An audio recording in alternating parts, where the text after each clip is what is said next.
Just as frightening, but just how infectious it is. You know, you can just get it so easily.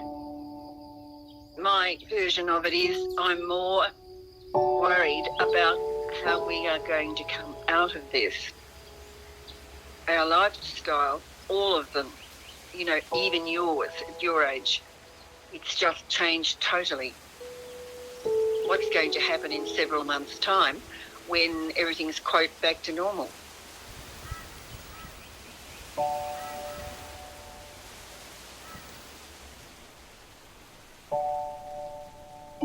I'm not worried or panicked. I'm concerned, but I'm not worried as such, I don't think. I'm becoming very accustomed to it, and I'm getting very lazy because I'm not doing anything, and so the less you do, the more you do less.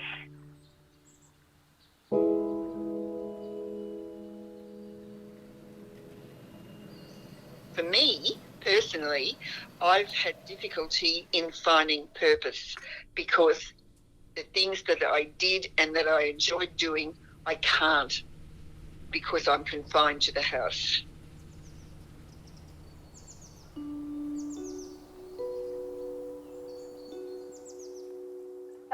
I'm missing tennis very much. I miss it very much. It's really the only exercise I do that I really enjoy, and it's very hard to know what day it is. I've always had, Sunday, Monday, Tuesday was tennis in the church office. Thursday played tennis. So I've had a lot of things on. But then when you haven't got those regular things on, you forget what day it is. So I don't know how long this could last. I've been very well organised because I've been in isolation for 4 weeks and I've been out once. I think the saddest thing is the loss of touch. I have a friend whose daughter has the virus and she's dying. It's really, really affecting her. I can't hug that woman. I can't give her comfort. If with my daughter or with my grandchildren, if anything hurts them, I can't hug them and say, can I help or will it get better? I can't be there personally.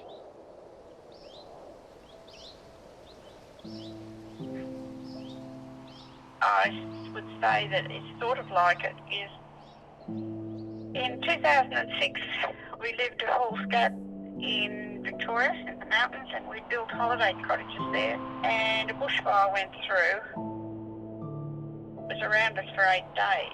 So we couldn't go anywhere, do anything for 8 days, and we sat and watched which way the fire was going to come at us.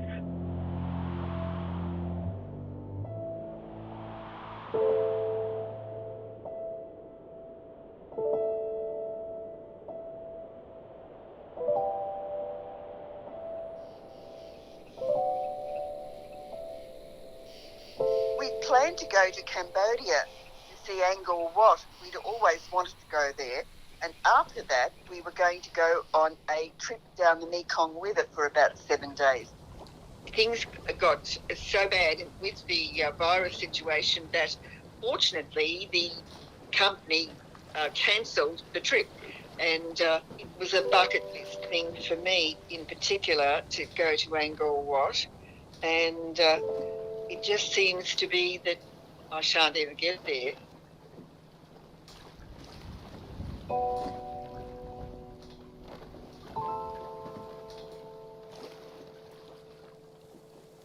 Being isolated is hard for me.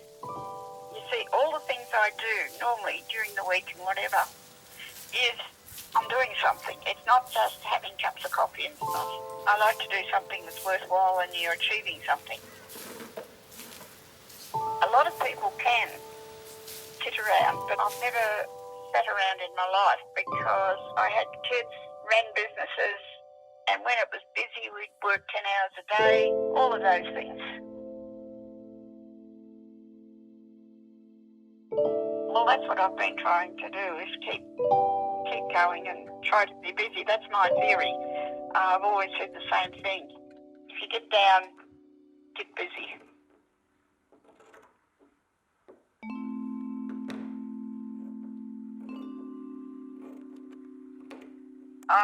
We've got the group swap that's so for kids that we send clothes to all sorts of places. But because sewing's been my life, I still like doing it. And now, while I've had very little to do, I've crocheted too, watching telly. I don't know what else. Days seem to go long days.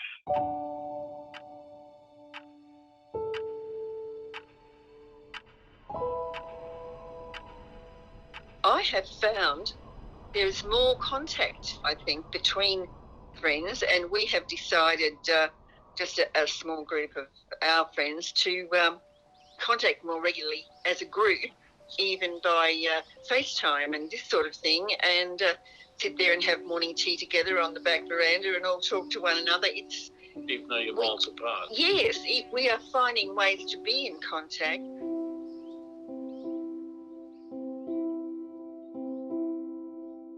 I'm hoping that people realise that we've all got to try a bit harder to do a bit more for kind to people. What I've been doing too, and a lot of my friends have been doing the same too, is we're all ringing people. Because I know people have rang me and I think, oh, that was nice, they rang me to see how I was going. So you do it for somebody else, pass it on. Because we can't get to see one another, those ties that we have to our friends become more important than they probably were before, and we're more mindful of them, and it's just fabulous to be able to catch up. We're all using technology that we never did before. We had an occasion just recently where the idea was to get everybody around the traps to do a Zoom meeting. Now, 84 people turned up on this, and they all had no idea what they were doing. They had it was so chaotic, it was hilarious. But this thing that should have worked didn't. And so you've got these people who are crying out for contact, and they can't have it. And this is the difficulty. We're lucky. We are lucky we've got each other. What would we do without each other? Now, that's truthful. I honestly think there would be a lot of people on their own, and that would be difficult. Oh, that would be sad. They would have lost their partner, and they're old people, and they're at a loose end, because a lot of people, around this age, they haven't had the possibility of learning how to use technology.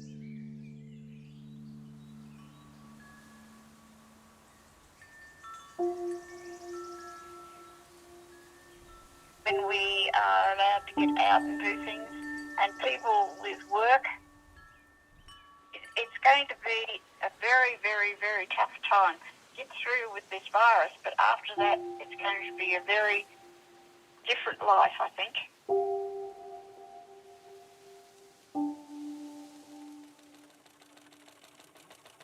One side effect of this, there seems to be, if you like, more acts of kindness and people caring for others in the community than ever before. I mean, it's just that people are doing things for people they don't even know and helping them out.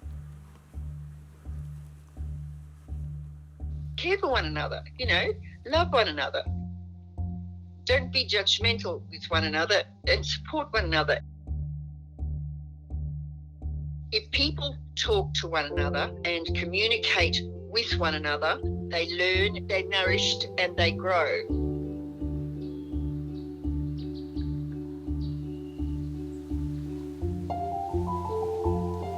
This is it. I think it is going to be a different world. I just hope to goodness that it is a better world.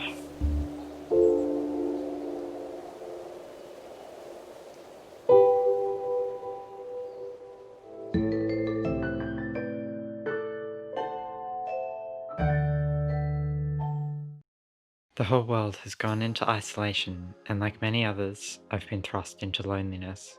We've come across this paradigm shift where there are all these relationships moving online, is quite a trial for many in the world right now. And it's essential that we get through.